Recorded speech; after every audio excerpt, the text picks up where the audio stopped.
আজকে যে রান্নাটি করেছি সেটি হচ্ছে সর্ষে দিয়ে একটি রেসিপি। সর্ষে দিয়ে বাটা মাছের তরকারি। চলুন রেসিপিটি দেখে নেওয়া যাক। প্রথমে প্যানে সর্ষের তেল গরম করে তাতে আগে থেকে নুন, হলুদ ও মরিচের গুঁড়া দিয়ে মাখিয়ে রাখা বাটা মাছগুলো তেলে দিয়ে খুব ভালোভাবে ভেজে তুলে নেব। তারপর ওই তেলেই কালো জিরা ফোড়ন দিয়ে লবণ, কাঁচামরিচ দিয়ে বেটে রাখা সরিষা দিয়ে দেব। তারপর তাতে হলুদ গুঁড়ো দিয়ে নাড়াচাড়া করে বেশ খানিকক্ষণ রান্না করে নিব।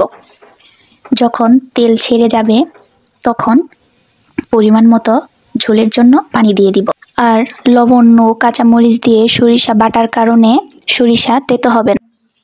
ঝোলের জন্য পানি দিয়ে তাতে স্বাদ মতো লবণটা দিয়ে ঝোল ফুটে গেলে আগে থেকে ভেজে রাখা মাছ ও একটু চিনি দিয়ে বেশ খানিকক্ষণ জাল দিয়ে কাঁচামরিচ দিয়ে রান্না করে নামিয়ে নিলেই তৈরি হয়ে যাবে সরিষা দিয়ে বাটা মাছের তরকারি।